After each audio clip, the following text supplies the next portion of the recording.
वह व्यक्ति जो सब कुछ जान लेता है, अच्छी तरह से विचार कर लेता है, अपने संशयों को मिटा देता है, संदेह से रहित हो जाता है, वह व्यक्ति ही सच्ची श्रद्धा का हकदार होता है।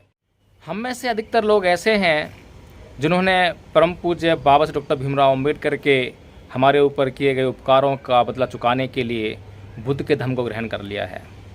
हम में से बहुत से लोग ऐसे हैं जिन्होंने मंचों के माध्यम से बौद्ध धर्म की महिमा सुनकर उसे अपना लिया, लेकिन हम में से अधिकतर जो यक्ष को, जो आल्वक को एक राक्षस समझते हैं, बुरा इंसान समझते हैं, मैं ये समझता हूँ कि वह आल्वक बनने की भी योग्यता नहीं रखते हैं।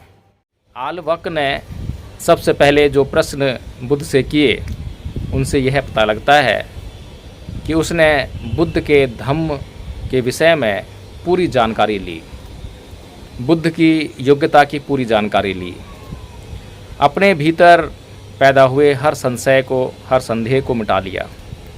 उसके बाद ही उसने बुद्ध की शरण ग्रहण की।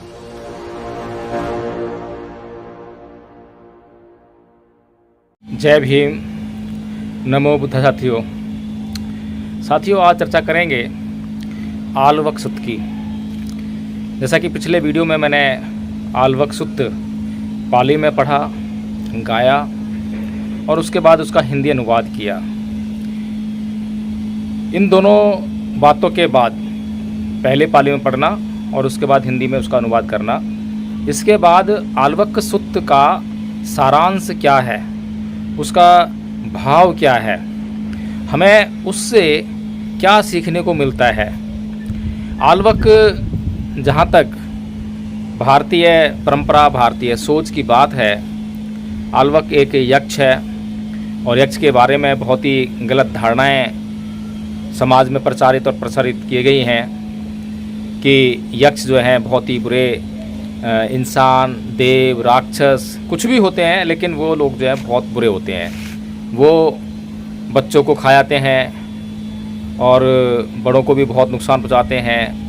कुल मिलाकर वो समाज की दृष्टि से वे उचित नहीं हैं। लेकिन जो आल्वक सूत्र जब हम पढ़ते हैं तो उसमें हम पाते हैं कि आल्वक जब उसके भवन में भगवान बुद्ध आते हैं तो पहले उनको बोलता है कि हे समण, तू बाहर जा।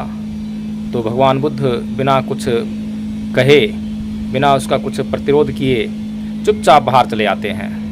फिर वह आल्वक कहता है कि हे समण, भीतर आ। तब भी बुद्ध जो है बिना कुछ कहे चुपचाप भीतर आ जाते हैं। दूसरी बार वो वही कहता है कि हे समण, बाहर जा। बुद्ध बाहर चले जाते हैं। हे समण, भीतर आ। बुद्ध भीतर आ जाते हैं। तीसरी बार वही कहता है, हे बुद्ध, बाहर जा। बाहर चले जाते हैं। हे समण, भीतर आ। भीतर आ जाते हैं।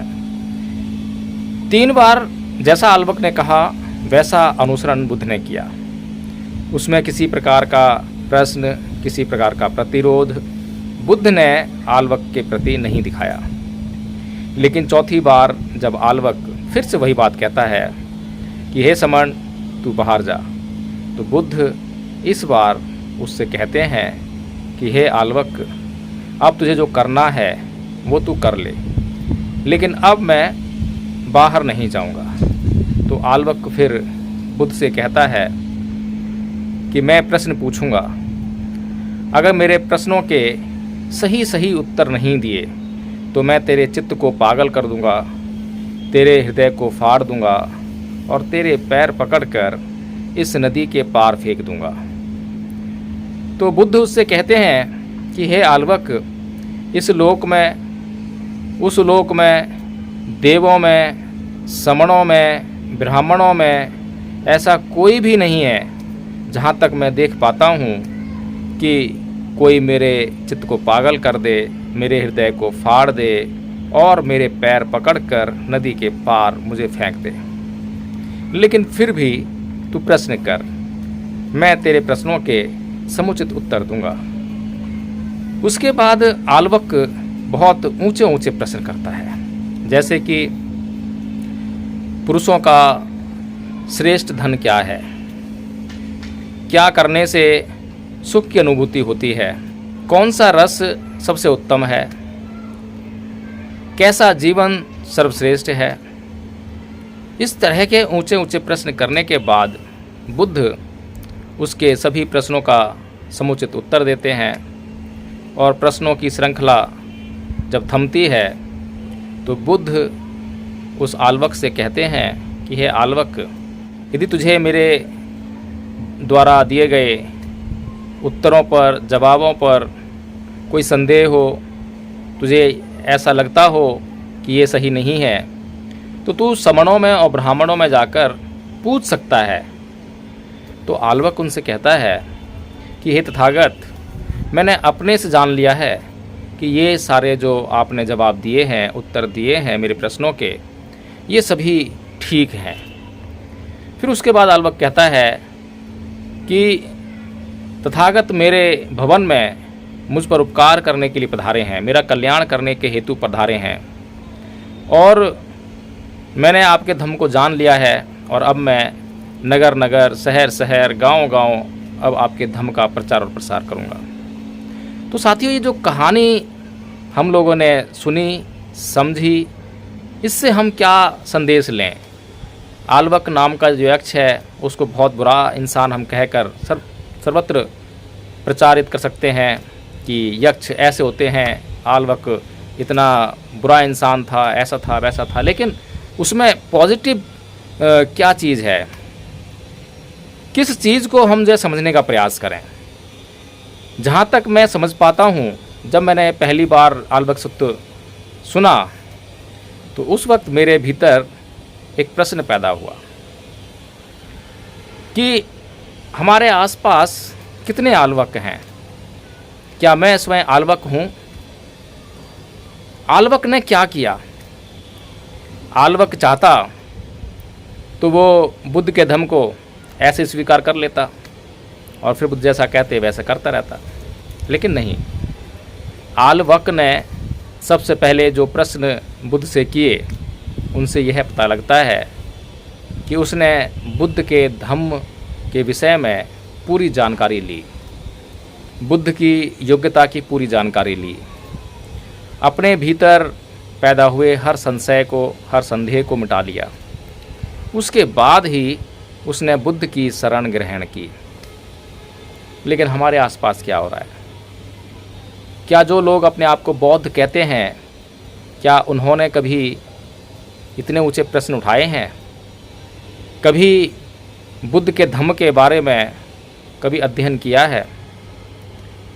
मैं बहुत से लोगों से मिलता हूँ जिन्हें या तो जय भीम नमो बुद्धाय ही आती है, या फिर उसके बाद पंचशील आती है, वंदना करनी आती है, या कुछ लोग ऐसे भी मिलेंगे जिन्होंने बुद्धाय निज धम्मा, हिंदी में कहें तो बुद्ध और उनका धम्म का अध्ययन भी किया है, उसे पढ़ा है।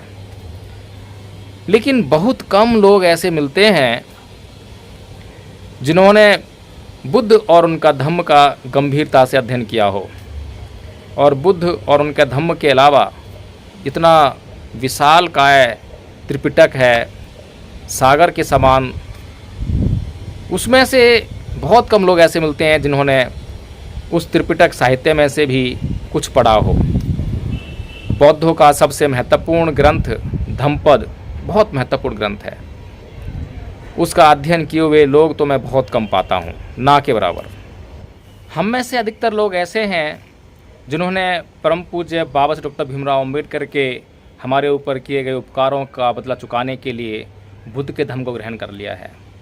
हम में से बहुत से लोग ऐसे हैं जिन्होंने मंचों के माध्यम से बौद्ध धर्म की महिमा सुनकर, बौद्ध धर्म का महिमा मंडन सुनकर उसे अपना लिया। लेकिन हम में से अधिकतर जो यक्ष को, जो आल्वक को एक राक्षस समझते हैं, बुरा इंसान समझते हैं, मैं ये समझता हूँ कि वह आल्वक बनने की भी योग्यता नहीं रखते हैं। मैं ये समझता हूँ कि हमें अपने जीवन में हर पल आल्वक बने रहना चाहिए। यदि हम हर पल आल्वक बने रहेंगे तो उसके दो फायदे होंगे।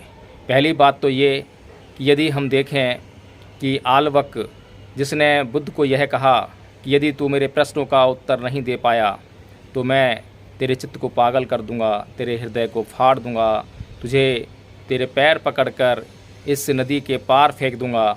अगर ऐसी वृत्ति, इसका मतलब ऐसा नहीं है कि आप इतने हिंसक हैं, ये हिंसा की प्रवृत्ति हो, ऐसा नहीं है। इसका दूसरा अर्थ भी हम ले सकते हैं कि हमारे समाज में आज नाना प्रकार के विचार आप लोगों के सामने आते होंगे, बहुत सारी विचारधाराएं आती होंगी, बहुत सारे पंथ आते होंगे, बहुत सारे सत्संग आते होंगे। आल्वक के समय में भी 62 प्रकार के पंथ थे। तो मैं ये सोचता हूँ कि यदि वे 62 प्रकार के पंथ यदि आल्वक के सामने आए होते तो वे निश्चय से वो नष्ट हो गए होते और केवल बुद्ध का ही पंथ बचता, बुद्ध का ही धम्म बचता।